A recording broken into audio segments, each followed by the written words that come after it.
So hello everyone, again welcome in संकल्प classes. आज का मेरा जो टॉपिक है वह है method of charging and Coulomb's law का। इसके पिछले वाले वीडियो में हमने क्वांटाइजेशन ऑफ इलेक्ट्रिक चार्ज पे कुछ क्वेश्चंस का प्रैक्टिस हम लोग किए थे। आज के टॉपिक में मेरा है मेथड ऑफ चार्जिंग। तो आइए बात करते हैं मेथड ऑफ चार्जिंग में। जो मेरा पहला जो टॉपिक है वह चार्जिंग बाई कंडक्शन है। अब चार्जिंग बाई कंडक्शन होता क्या है, जैसा कि लिखा हुआ है, charging by conduction is process that involve charging a neutral object by touching it with a charge object. यानी कहने मतलब है, अगर किसी चार्ज ऑब्जेक्ट को न्यूट्रल बॉडी के टच में लाते हैं तो न्यूट्रल बॉडी भी क्या हो जाते हैं, चार्ज हो जाते हैं। जैसा कि आप समझ ही रहे होंगे कि मान लेते हैं एक चार्ज बॉडी है, एक अनचार्ज बॉडी है।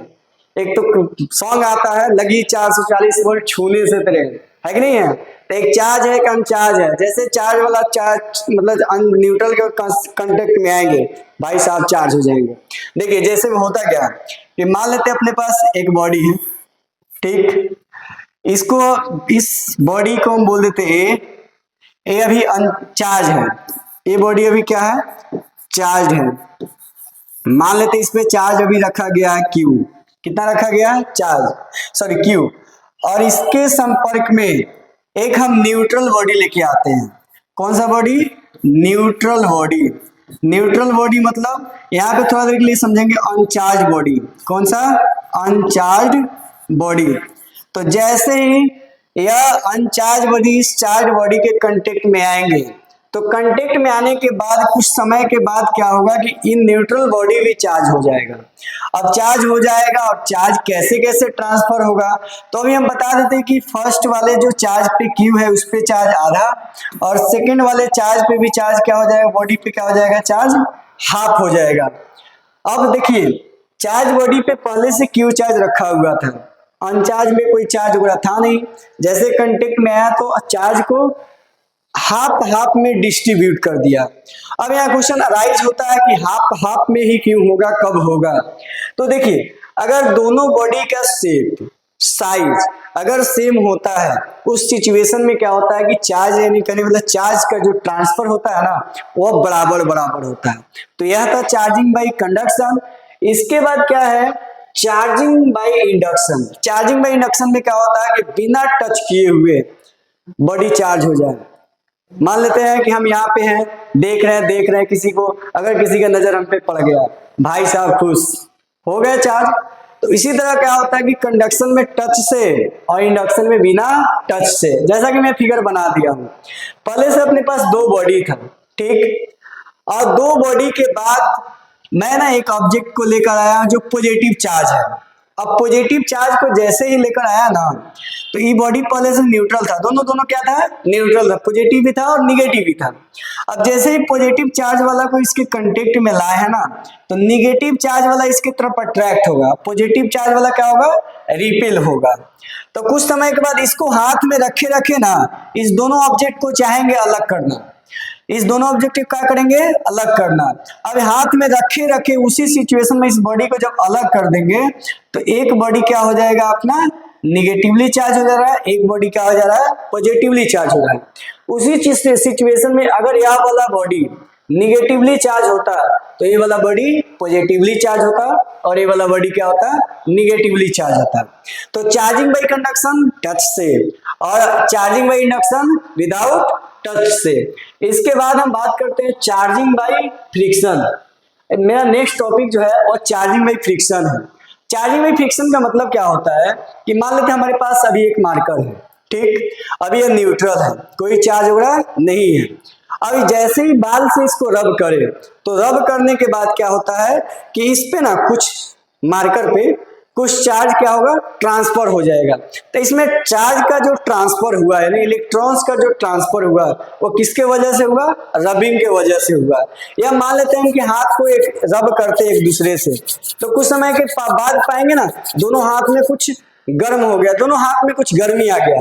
तो इसमें अगर इलेक्ट्रॉन का जो ट्रांसफर हो रहा है किसके वजह से हो रहा है, फ्रिक्शन के वजह से हो रहा है। और इसमें जो कुछ एनर्जी जो क्रिएट होते हैं उसे थर्मल एनर्जी के नाम से हम लोग जानते हैं। तो जब फ्रिक्शन के वजह से कोई चार्ज का ट्रांसफर होता है तो उसे चार्जिंग बाई फ्रिक्शन कहा जाता है। अब इसके बाद वाले में नेक्स्ट जो मेरा टॉपिक है वह कूलम्ब्स लॉ पे है। कूलम्ब्स लॉ होता क्या है, जैसे अभी अब तक हम लोग पढ़ते आ रहे हैं कि अगर लाइक चार्ज एक दूसरे के साथ में रखते हैं, एक दूसरे के संपर्क में रखते हैं, तो क्या करेगा, एक दूसरे को रिपेल करेगा। अनलाइक चार्ज एक दूसरे के साथ संपर्क में रखते हैं तो उसे क्या करेगा, अट्रैक्ट करेगा। तो कैसे चार्ज रिपेल करेगा, कैसे चार्ज अट्रैक्ट करेगा और किस तरह से फोर्स लगाएगा, उसके बारे में डिटेल करेंगे कूलम्ब्स लॉ में। तो कूलम्ब साहब का लॉ क्या है, पहले लॉ में बोले the force of interaction between 2 point charge, यानी 2 पॉइंट चार्ज के बीच का जो फोर्स ऑफ अट्रैक्शन होता है वो दोनों डायरेक्टली प्रोपोर्शनल होता है प्रोडक्ट में, प्रोडक्ट ऑफ डायरेक्टली प्रोपोर्शनल। और उसके बीच का अगर डिस्टेंस, दूरी का बात किया जाए तो वह क्या होता है, इनवर्सली प्रोपोर्शनल होता है स्क्वायर टाइम में। किस टाइम में होता है, स्क्वायर टाइम्स में। जैसे देख लीजिए, मान लेते हैं अपने पास एक चार्ज, यहाँ पे एक चार्ज है Q1, ठीक, यहाँ पे एक चार्ज है Q2। चार्ज क्या है, Q2। इस चार्ज, दोनों चार्ज के बीच का डिस्टेंस हम मान लेते हैं R। क्या है, दोनों चार्ज के बीच का डिस्टेंस है R। तो इनके हिसाब से, कूलम्ब साहब के हिसाब से बोला गया है कि फोर्स जो होगा ना, force is directly proportional to the product of two charges. Product of two charges, यहाँ लिखा हुआ प्रोडक्ट ऑफ 2 पॉइंट चार्जेस, या फर्स्ट लॉ हो गया।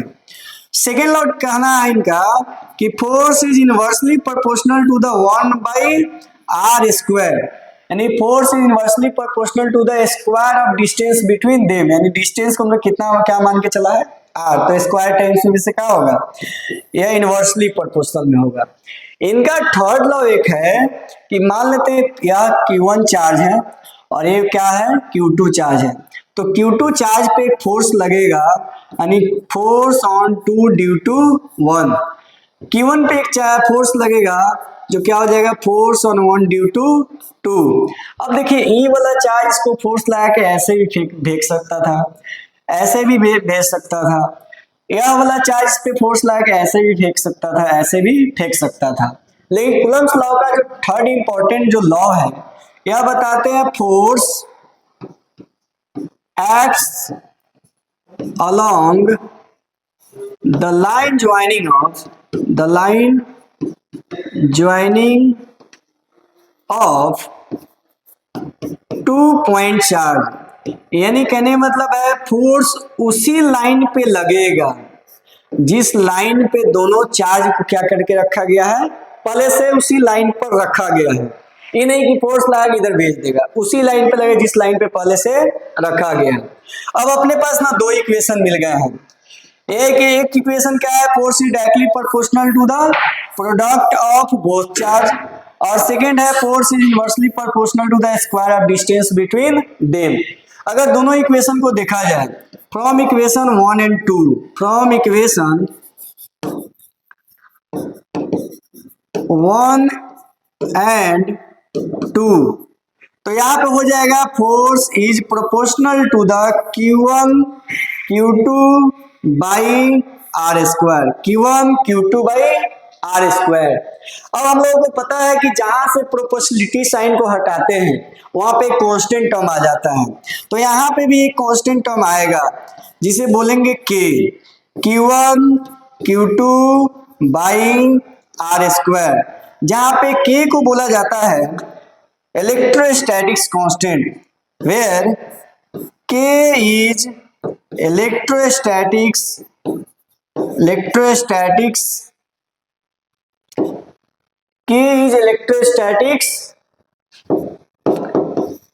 कांस्टेंट,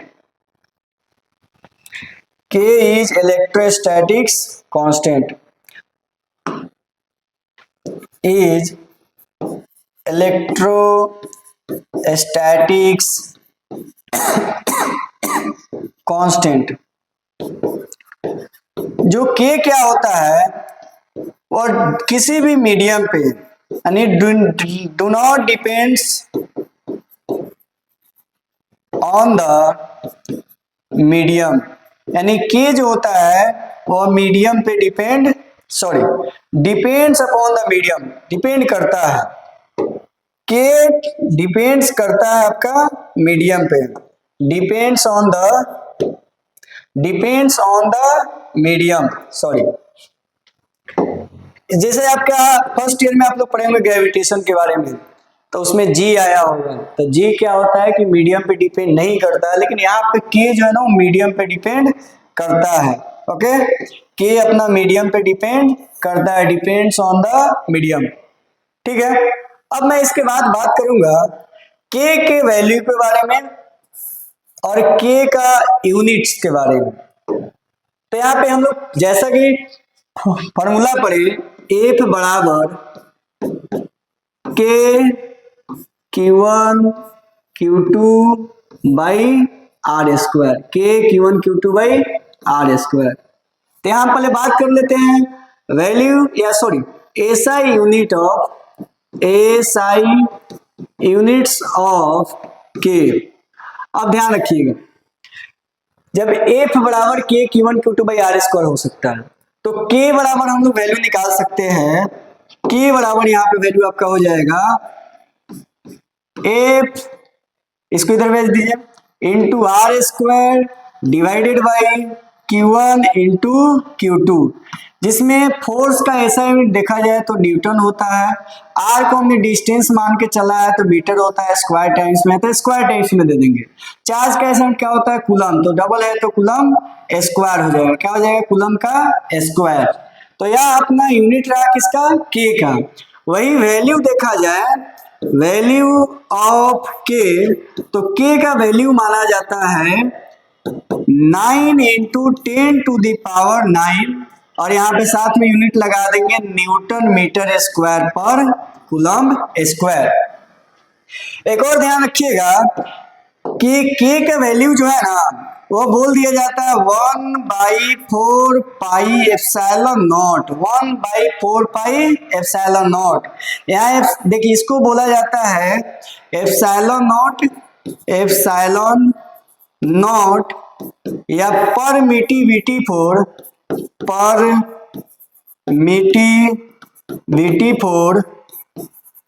फ्री स्पेस, जहां नॉट लगा देना वो फ्री स्पेस या वैक्यूम को रिप्रेजेंट करता है। क्लियर?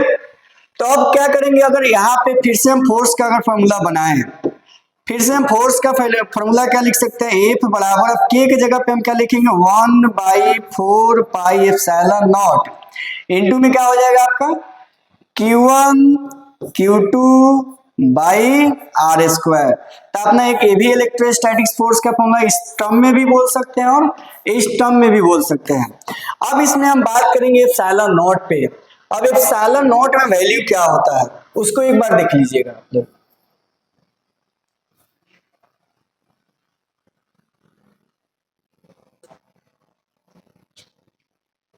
चलिए हम थोड़ा इसको रब करते हैं।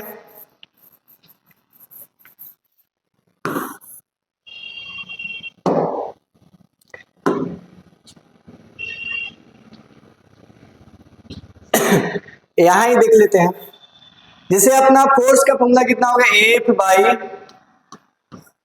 Is equal to 4 pi epsilon naught into Q1 Q2 by R square. Clear है? अब इसमें हम वैल्यू पता करेंगे एप्सिलॉन नॉट का। पहले यूनिट देख लेते हैं, हम यूनिट देखेंगे एप्सिलॉन नॉट का। तो यूनिट्स ऑफ एप्सिलॉन नॉट, अब बताइए एप्सिलॉन नॉट का अगर निकालना होगा तो एप्सिलॉन नॉट किधर भेजेंगे, तो एप्सिलॉन नॉट का जो फॉर्मूला बन जाएगा यह आपका हो जाएगा Q1 Q2 by 4 pi epsilon तो चला गया, एप्सिलॉन यहाँ पे एप्सिलॉन तो चला गया, यहाँ पे आ जाएगा आपका फोर्स और इनटू साथ में क्या आपका आर स्क्वायर, क्या है आर स्क्वायर। अब देखिए चार्ज का ऐसा क्या होता है, कूलम, डबल है तो कूलम स्क्वायर हो जाएगा। तो यहाँ पे आपका कूलम स्क्वायर बाई, यहाँ 4 पाई आपका कांस्टेंट होता है, तो कांस्टेंट का कोई ना यूनिट होता है ना कोई डायमेंशन होता है। फोर्स का यूनिट क्या हो जाएगा, न्यूटन, और आर क्या है अपना डिस्टेंस है, तो मीटर स्क्वायर।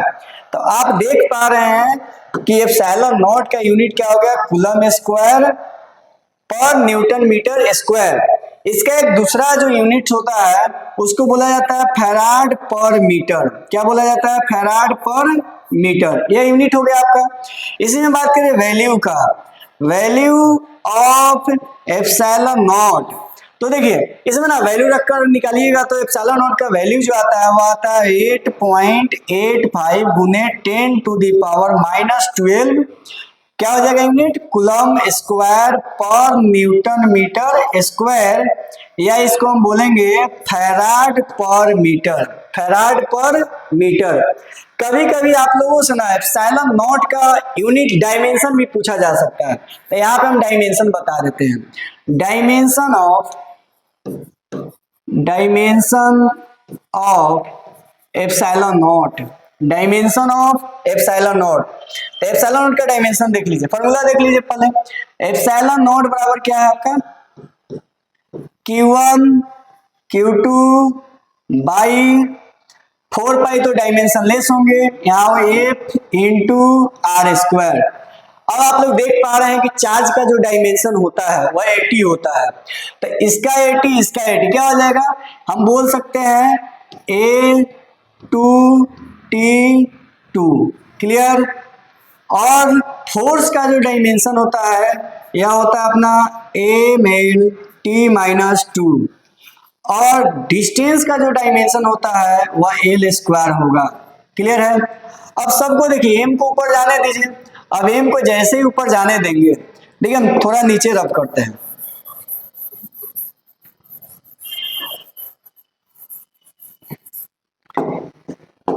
अब क्या होगा यहाँ पे एम ऊपर जाएगा तो एम के पावर क्या हो जाएगा, निगेटिव।